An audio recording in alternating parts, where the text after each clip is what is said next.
La belle époque, oh oh. La belle époque, oh oh. La belle époque. La belle époque. Pour me champagne, love me insane. Flowers and chocolate in a color that matches my bonnet.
Bonjour, j'espère que vous allez bien. On est actuellement vendredi après-midi et on attaque la dernière partie de la première semaine des vacances. C'est incroyable à quel point le temps passe vite, mais j'avoue que j'ai énormément profité de cette semaine. Alors pour une fois, on n'avait rien de prévu pendant ces vacances-là parce que l'année dernière à cette époque-là, on était au Portugal, mais cette année mon homme n'a pas pu poser de jour, donc on est resté à la maison et j'avoue que d'avoir le planning complètement vide comme ça fait un bien fou et du coup j'en profite pour faire plein de choses pour lesquelles je prends pas énormément de temps pour me poser d'habitude. Donc par exemple je passe des après-midi entières à crocheter, à tricoter, à lire, je fais du sport, bref j'avoue que j'en profite énormément, je me repose beaucoup et ça fait vraiment énormément de bien. Vous l'aurez compris, je m'éclate à faire ce que j'ai envie, c'est vraiment très chouette et je me suis dit que là il était temps que je prenne justement quelques moments pour m'occuper de mes plantes parce que même si j'ai réussi à rattraper le retard accumulé d'arrosage d'avant les vacances, je n'ai pas pu complètement arrêter la nature et les feuilles qui avaient commencé à jaunir avant les vacances ont terminé de mourir sur certaines plantes et là ça commence à faire un peu pitié quand on regarde dans le salon, il y a plusieurs plantes qui ont des feuilles qui sont vraiment très jaunes, ça fait négliger quoi. Donc je me suis dit qu'il était temps que j'attrape mon sécateur, que j'enlève les feuilles qui étaient jaunes et j'ai aussi une ou deux petites choses plantes que je voudrais faire pendant que je suis en train de m'en occuper. La première c'est que j'ai une bouture de misère qui m'avait été offerte par ma soeur, que j'avais tuée parce que j'avais oublié de l'arroser, que j'avais rempotée dans un mini pot en terre cuite en disant oui il faudra juste que je pense à être régulière sur les arrosages, mais la blague d'où j'ai pensé que c'était une bonne idée, je suis la nana qui par excellence oublie en permanence d'arroser ses plantes et du coup pour sauver une plante que j'avais oublié d'arroser, je l'ai rempotée dans un pot où il faut que je pense à l'arroser encore plus souvent. Bref, c'était du grand n'importe quoi. Je le savais en plus en le faisant que c'était une mauvaise idée, mais je sais pas, vous savez des fois on a des idées comme ça et on est fixé dessus et on se dit bah on va faire la bêtise jusqu'au bout parce que comme ça au moins on verra bien que c'est nul comme idée. Bref, toujours est-il qu'il faut que je m'en occupe. Donc je me suis dit que plutôt que de la rempoter dans un autre petit pot en plastique où il faudra quand même que je pense à l'arroser hyper régulièrement, je vais faire une bouture de cette plante là et je vais la repiquer dans ma misère en hydroculture qui est dans la chambre. C'est pas les deux mêmes variétés mais c'est pas très grave, je me dis qu'au moins là-dedans elle se plaira bien, qu'elle fera sa petite vie et je pourrai la recouper régulièrement pour les repiquer dans le pot etc. Et peut-être qu'à la fin, qui sait, ça me fera une misère double un peu jolie comme ça, on verra ce que ça va donner. Mais je pense que ce sera beaucoup mieux pour cette bouture d'être là-dedans plutôt que d'être dans son mini pot en terre cuite là qui sert à rien. Et la deuxième chose que je voulais faire, c'est que je voulais m'occuper de mon Rhaphidophora tetrasperma qui est aussi dans la chambre, qui est devenu absolument gigantesque, qui a complètement dépassé le tuteur qui est dans le pot, ce qui fait qu'il a des branches qui retombent, qui sont posées sur la lampe en pied qui est dans la chambre, elles sont posées par-dessus pour éviter qu'elle se casse complètement. Donc je me suis dit qu'il était temps que je m'en occupe, enfin ça fait quelques semaines en vérité qu'il est temps que je m'en occupe, mais le temps que je me motive à faire les choses, voilà, ça...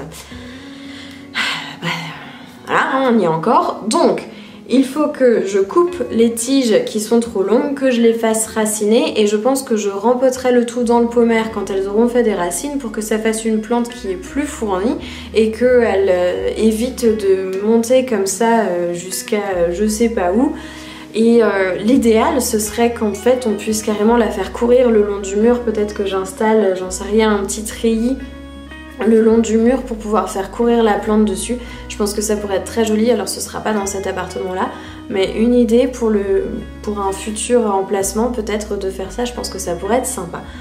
Toujours est-il qu'il faut que je m'occupe de ça parce que ça a patienté depuis suffisamment longtemps, donc je vais chercher mon sécateur et je m'y mets.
Voilà, on est actuellement samedi après-midi et j'avais envie de vous faire une petite update lecture sur les lectures que j'ai pu faire pendant cette première semaine de vacances. Et on commence tout de suite avec un livre que vous aurez probablement vu passer si vous me suivez sur Instagram. Il s'agit de Mémoires de la forêt, les souvenirs de Ferdinand Taupe, qui a été écrit par Michael Brun-Arnaud et illustré par c'est Noé. Mémoire de la forêt, c'est l'histoire de Ferdinand Taupe qui est atteint de la maladie de l'oubli-tout et qui va enrôler l'aide de son ami Archibald Renard, le libraire de la forêt, pour l'aider à retrouver ses souvenirs. Alors ensemble, les deux compères vont utiliser des vieilles photographies qui appartiennent à Ferdinand pour essayer de retrouver les endroits où elles ont été prises et surtout retrouver les personnes qui sont dessus, qui elles peut-être en savent un petit peu plus long sur les souvenirs qui échappent à Ferdinand, parce que la pauvre taupe a perdu sa femme et c'est quand même très embêtant. Donc tous les deux, ils vont essayer de la retrouver et partent à sa recherche. Ce qui m'a plu dans ce livre, c'est que déjà ce sont des animaux qui parlent et ça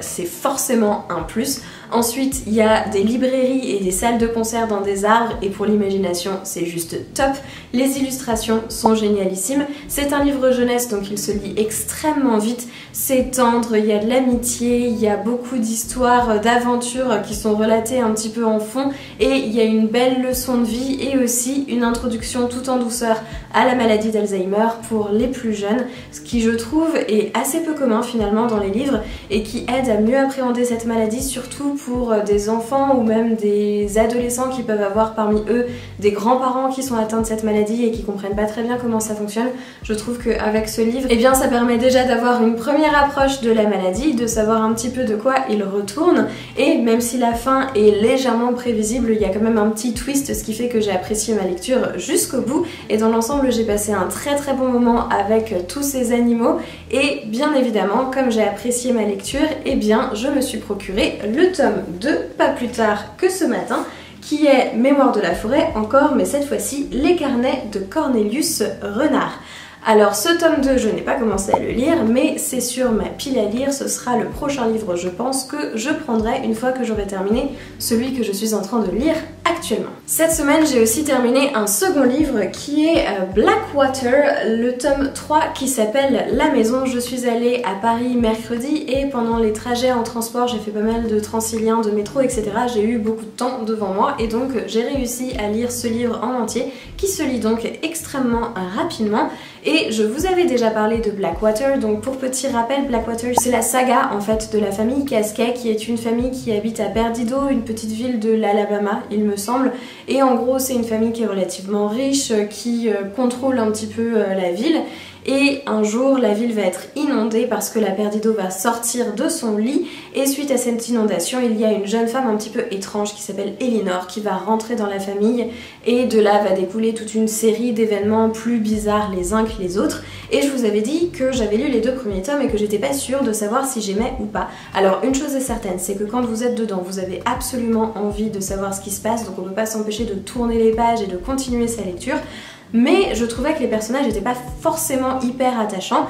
Et en fait, en lisant le tome 3, l'histoire s'accélère énormément parce qu'il y a de plus en plus de personnages dans la famille et donc les points de vue changent en permanence, ce qui fait que ça rend la lecture encore plus intéressante et vraiment des 3 tomes que j'ai lus jusqu'à maintenant, le 3 ça a été mon préféré et j'en ai parlé à mon homme en lui disant ah ouais le 3 franchement il est vraiment sympa et il m'a dit mais tu verras ça s'accélère vraiment à partir du 3 et les derniers, les suivants, donc les 3 suivants sont encore meilleurs parce que lui ça y est il a déjà tout terminé. Donc je pense que je me plongerai avec plaisir dans la suite de cette saga, mais vraiment ça se lit extrêmement rapidement et si vous avez un petit peu de temps devant vous, que ça vous intrigue un poil, franchement allez-y parce que je pense que vous regretterez pas le voyage. Et le dernier livre dont je voulais vous parler aujourd'hui que j'ai commencé à lire, et bien mercredi soir justement, je l'ai acheté pendant ma virée à Paris chez Smith & Son, une librairie anglaise dont je vous ai parlé moult fois sur cette chaîne. Il s'agit de The Secret Service of Tea and Treason par India Halton. Alors ce livre ça a été purement ce qu'on appelle en anglais a cover buy, c'est-à-dire que j'ai trouvé la couverture jolie et je me suis dit allez vas-y je le prends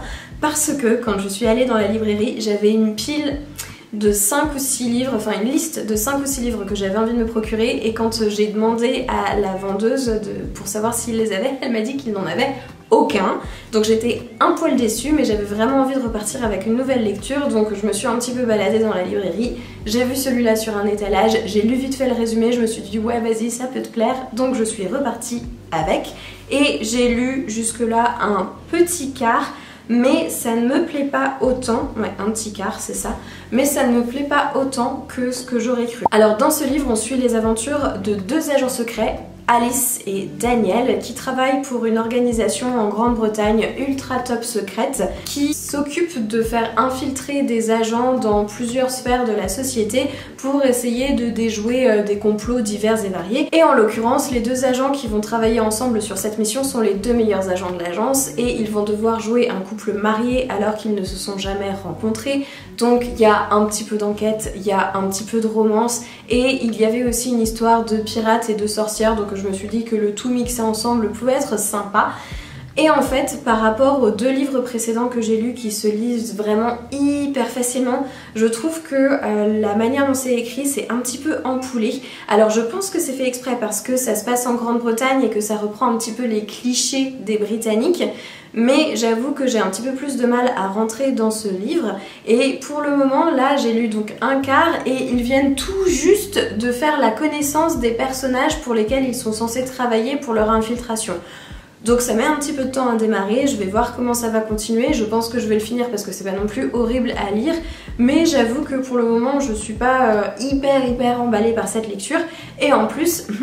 j'ai fait mon intelligente sur ce coup là parce que j'ai pas du tout réalisé que c'était une série et que c'est le troisième tome de la série. Alors à chaque fois, chaque roman de cette série est une histoire à part entière et ce sont pas forcément les mêmes personnages qu'on retrouve, donc c'est pas gênant pour la compréhension de l'histoire, mais quand même je pense que pour la compréhension du monde, ce qui peut parfois me bloquer c'est qu'il y a des choses qui sont pas forcément expliquées mais qui ont dû être expliquées avant dans les deux tomes précédents, ce qui fait que parfois je suis un peu en mode je comprends pas trop comment ça fonctionne et ça me gêne un petit peu, mais si j'avais fait un minimum de recherche et pas juste fait oh c'est joli vas-y je le prends, bah peut-être que je me serais rendu compte qu'en fait il y avait 2 volumes avant et que ça aurait probablement été beaucoup plus simple pour ma lecture. Mais bon, tant pis, c'est pas grave, c'est fait, donc je le lis, je passe un moment,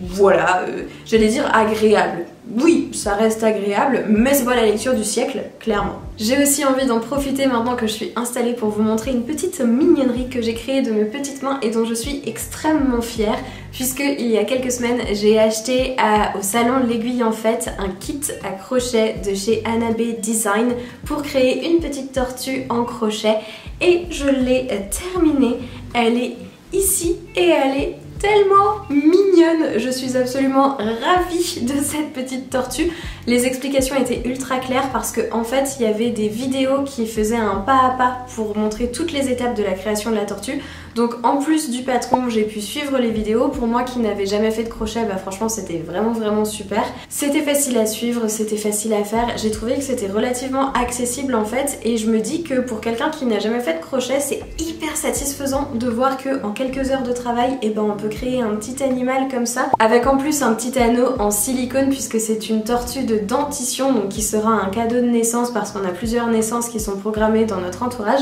Mais vraiment je suis super fière de moi. Alors elle est pas parfaite, il y a des petits défauts, les coutures ça pourrait être un petit peu mieux. J'ai un peu galéré pour bien mettre les pattes au bon endroit et tout ça parce que je suis un minimum perfectionniste, donc j'avoue que